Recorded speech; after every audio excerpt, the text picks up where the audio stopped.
दूसरों की सुंदर स्त्री पर आसक्ति कई युगों से चली आ रही है।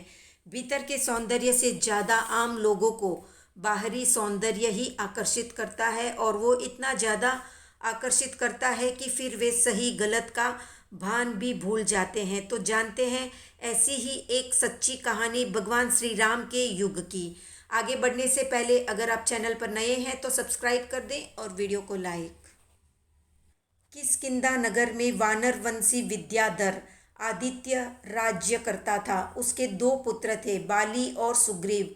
एक दिन अवसर देखकर बाली ने अपने छोटे भाई सुग्रीव को अपना राज्य सौंप दिया और स्वयं मुनि दीक्षा लेकर घोर तपस्या करने लगे। उन्होंने 4 घाती कर्मों का क्षय करके केवल ज्ञान प्राप्त किया और सिद्ध बुद्ध मुक्त बनकर मोक्ष पधारे। सुग्रीव की पत्नी का नाम तारा था। वो अत्यंत रूपवती और पतिव्रता थी। एक दिन खेचर के अधिपति साहसगति नामक विद्याधर तारा का रूप और लावण्य देखकर उस पर आसक्त हो गया। वो तारा को पाने के लिए विद्या के बल से सुग्रीव का रूप बनाकर तारा के महल में पहुंच गया। तारा ने कुछ चिन्हों से जान लिया कि मेरे पति का बनावटी रूप धारण करके ये कोई विद्याधर आया है, इसलिए ये बात उसने अपने पुत्रों से और जाम्बवान आदि मंत्रियों से कही। वे भी दोनों सुग्रीव को देखकर विस्मय में पड़ गए।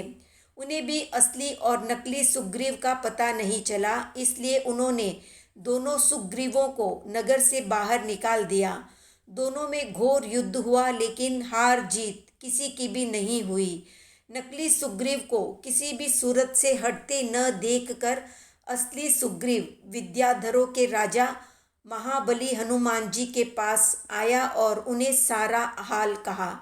हनुमान जी वहां आए, किंतु दोनों सुग्रीवों में कुछ भी अंतर न जान सकने के कारण कुछ भी समाधान न कर सके और अपने नगर को वापस लौट गए। असली सुग्रीव निराश होकर श्री रामचंद्र जी की शरण में पहुंचा।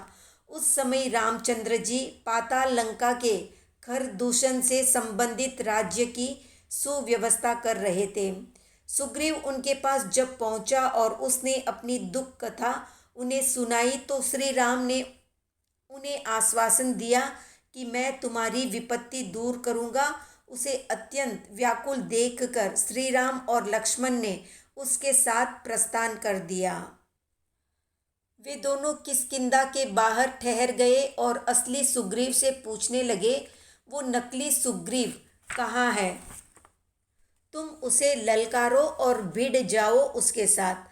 असली सुग्रीव द्वारा ललकारते ही युद्ध रसिक नकली सुग्रीव भी रथ पर चढ़कर लड़ाई के लिए युद्ध के मैदान में आ डटा। दोनों में बहुत देर तक जमकर युद्ध होता रहा, पर हार या जीत दोनों में से किसी की भी नहीं हुई। राम भी दोनों सुग्रीव का अंतर नहीं जान सके। नकली सुग्रीव से असली सुग्रीव बुरी तरह परेशान हो गया, इसलिए निराश होकर वो पुनः श्री राम के पास आकर कहने लगा कि भगवान, आपके होते मेरी ऐसी दुर्दशा हुई है, आप स्वयं मेरी सहायता करें। तो राम ने कहा कि तुम भेद सूचक ऐसा कोई चिन्ह धारण कर लो और उससे पुनः युद्ध करो। मैं अवश्य ही उसे अपने किए का फल चखाऊंगा।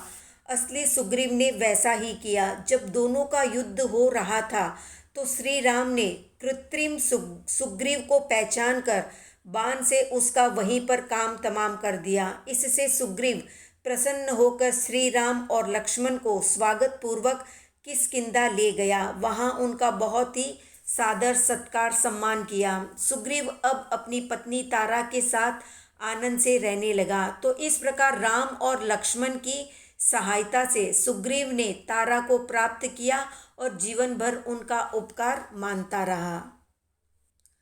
तो कितने लोगों को कहानी सुनना अच्छा लगता है, कमेंट में बताएं। वीडियो पसंद आया तो लाइक, शेयर, सब्सक्राइब।